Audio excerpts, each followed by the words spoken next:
जुड़ा।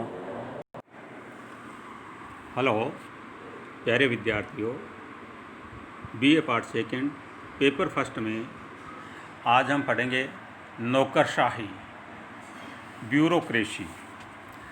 नौकरशाही शब्द का सर्वप्रथम प्रयोग जेसीएम विसेंट डी गार्नी नामक फ्रांसीसी अर्थशास्त्री ने सन 1746 में यह कहते हुए किया कि आजकल फ्रांस में एक बीमारी है जो कहर ढा रही है।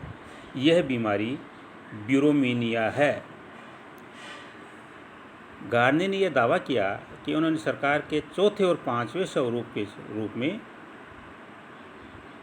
ब्यूरोक्रेसी की खोज की है। ब्यूरोक्रेसी का अर्थ में परिभाषा देखें तो ब्यूरोक्रेसी शब्द फ्रेंच व ग्रीक भाषा के दो शब्दों से मिलकर बना है, जिसमें फ्रेंच भाषा के ब्यूरो का अर्थ डेस्क या ऑफिस तथा ग्रीक भाषा के क्राटास का अर्थ है शासन या राजनीतिक शक्ति होना है। दोनों शब्दों को मिलाकर अर्थ देखने पर डेस्क सरकार या ऑफिस का शासन निकलता है। अतः वह शासन जिसे कार्यालय में कार्य करने वाले कार्मिक चलाते हैं वह नौकरशाही कहलाता है। अब हम देखते हैं नौकरशाही के प्रकार।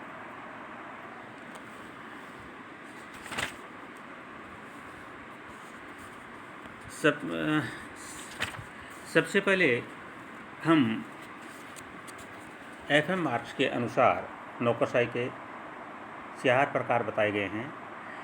अभिभावक नौकरशाही, जिसको गार्जियन ब्यूरोक्रेसी कहा जाता है। इस प्रकार की नौकरशाही प्राचीन काल में राजतंत्र शासन काल में पाई जाती थी।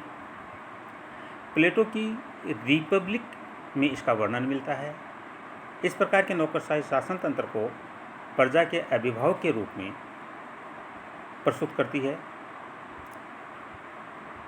प्रजा को तथा नौकरशाही राजतंत्र के साथ साथ जनता के प्रति भी उत्तरदायी होती है।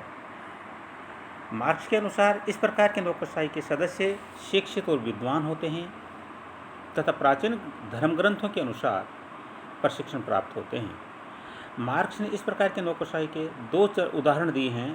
पहला चीनी नौकरशाही सुंग काल के उदय से 960 तक की तथा दूसरा प्रशा वर्तमान जर्मनी की नौकरशाही सन 1640 से 1950 तक। दूसरा इसका प्रकार बताया जातीय या अभिजात वर्गीय नौकरशाही, कास्ट और अरिस्टोक्रेट ब्यूरोक्रेसी। जैसा कि नाम से स्पष्ट होता है कि जाति विशेष या उच्च वर्ण क्रम के आधार पर बनी नौकरशाही को इस प्रकार में रखा जाता है। इस प्रकार की नौकरशाही में नियुक्ति का आधार जाति या वर्ण होता है। प्राचीन एवं मध्यकालीन भारत में रियासतों की नौकरशाही इसी प्रकार की होती थी। गिलोबी ने इसे कुलीन तंत्र कहा है। नेक्स्ट पॉइंट है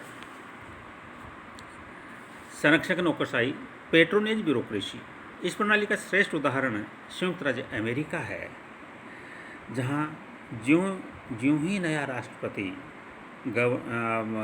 पद ग्रहण करता है उसे अपने चहेतों को उच्च पदों पर नियुक्ति देता है, जिसे स्पोइल सिस्टम लूट प्रणाली के नाम से जाना जाता है। इस प्रणाली की शुरुआत प्रथम राष्ट्रपति जॉर्ज वाशिंगटन से हुई है और राष्ट्रपति जेफरसन व एडम्स ने इसे पल्लवित किया है।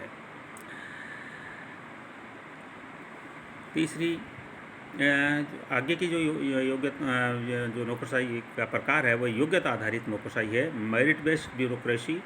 इस प्रकार की नौकरशाही वेबर के आदर्श प्रारूप के करीब है। इसमें नियुक्तियों पदोन्नतियों का एकमात्र आधार योग्यता होता है तथा यह राजनीतिक कार्यपालय से प्रभावित हुए बिना तटस्थ रूप से और अनामता के आधार पर कार्य करती है। इस नौकरशाही के प्रत्येक कार्य, प्रक्रिया, अधिकार और पद के नियमों के आधार पर गठित किया जाता है। नेक्स्ट पॉइंट है प्रतिबद्ध नौकरशाही। ये जो है, इसके अतिरिक्त वर्तमान में जो नौकरशाही की वर्तमान प्रवृत्तियां हैं, रिसेंट ट्रेंड्स इन ब्यूरोक्रेसी में आता है प्रतिबद्ध नौकरशाही। प्रतिबद्ध नौकरशाही ये संरक्षक नौकरशाही के समान होती है, परंतु इसमें थोड़ी सी भिन्नता होती है। इसकी नियुक्ति एवं पदमुक्त राजनीतिक कार्यपालक नहीं करता तथा ये स्थायी तौर पर नियुक्त होता है, परंतु ये विचारधारा के अनुसार विभिन्न राजनीतिक दलों के से प्रत्यक्ष रूप से संबंध रखती है,